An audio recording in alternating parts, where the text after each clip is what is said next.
Now, I will move on to the control system with morphological computation. In order to realize the oscillation of the true slime mode, we use decoupled phase oscillators. So the first term is the intrinsic frequency, and one oscillator controls one pair of the real-time chamber spring, as you can see this figure. And we implement two oscillators, decoupled two oscillators in the one module. And according to the phase of the oscillator, resting length of the spring will change according to the phase of the oscillator. Okay, and now I will class the phase modification mechanism, which was reported by Yoshima et al. And this phase modification mechanism we introduced in the previous study. And now I will explain very briefly. And so the resting length of the real-time chamber spring is a control value, but remember the elasticity of the device. There is always a gap or discrepancy between the control value, resting length of the spring, and the actual value, actual length of the spring. So, and this discrepancy can be sensed to sense the tension on RTS easily. And based on this tension on RTS, we can design discrepancy function like this. And based on this discrepancy function, we can design the phase modification mechanism so as to reduce its own discrepancy.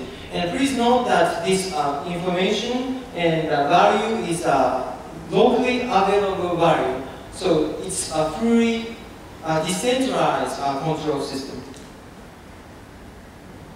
And we put a small noise. Now, let me show you what will happen in one module. And all phase starts from in-phase condition. So, but due to the protoplasm, in-phase contraction is impossible. So we have to reduce each oscillator, just reduce and try to reducing discrepancy. As a result,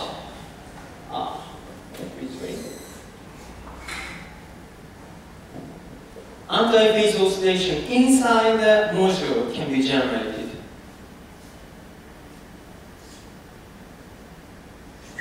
Okay. Now, let's see what will happen when we connect the two modules.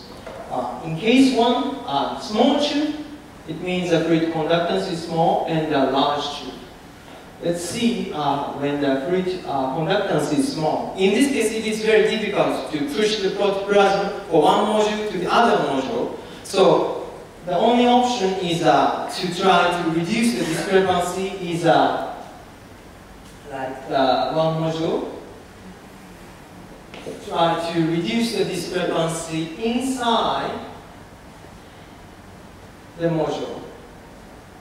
And the colors describe the volume area surrounded by the outer skin. See. Anti-phase oscillation inside the module. And now see what will happen when the fluid conductance is large. In this case, the module can send the protoplasm to the other module to reduce discrepancy. So in this case, the module anti-phase oscillation between the module can be generated. Okay. I think the most interesting point of this experiment is different oscillator. This system can generate different oscillatory pattern or a different inter-attractive system depending on the fluid conductance.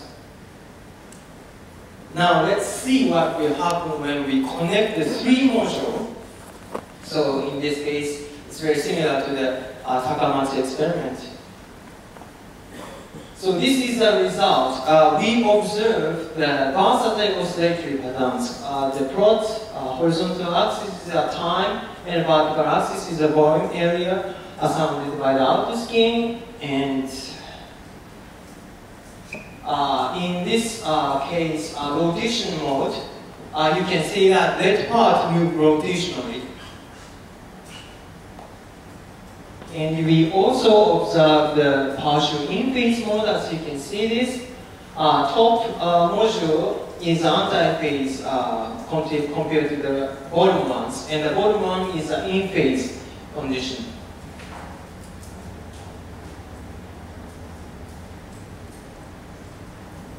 Okay, we also observe the anti-phase and the half-period mode. In this mode, anti-phase condition on the bottom ones, and it is very a little bit difficult to see, but please see the plot.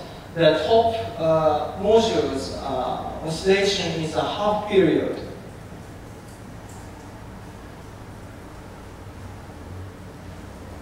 And we also observe the intra-oscillation mode. In this mode, each module doesn't send the protoplasm from one module to the other module and try to reduce discrepancy inside the module.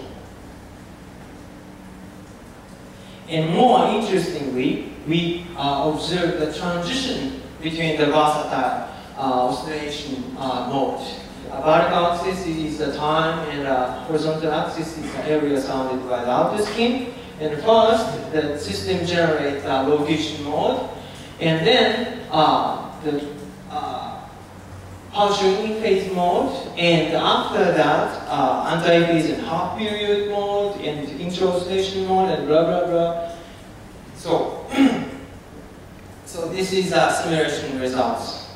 Now I will move on to the real physical robot, and we just finished building just one module, and this module consists of an air cylinder and a soft air cylinder to seal the protoplasm inside the system, and a soft motor to generate motion, and elastic rubber to generate discrepancy between the control value and actual value, and a potentiometer to sense the actual value. Let's see what will happen on this module. We start almost from in-phase condition. And as you can see this, just trying to reduce the discrepancy.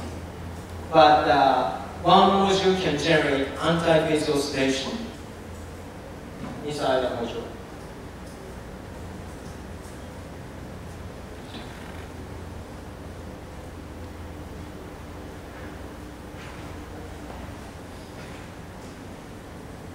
So I would like to conclude this presentation. We reproduce versatile oscillatory patterns and spontaneous switching between them by fully exploiting the morphological computation. And the important point of this study, we think, is we do not use complex dynamics such as chaos oscillators. Just a simple decoupled oscillator with just sensory feedback system can generate versatile behaviors. And as a future work, we would like to investigate the essential mechanism that induce such versatile behaviors. And we have to build more real physical robots to generate locomotion, and building also the topology of the robot. And this is one big goal, but we would like to design exploitation and the explanation behaviors of the robot, such as you can see these figures, sailboat formation of a meter. Thank you.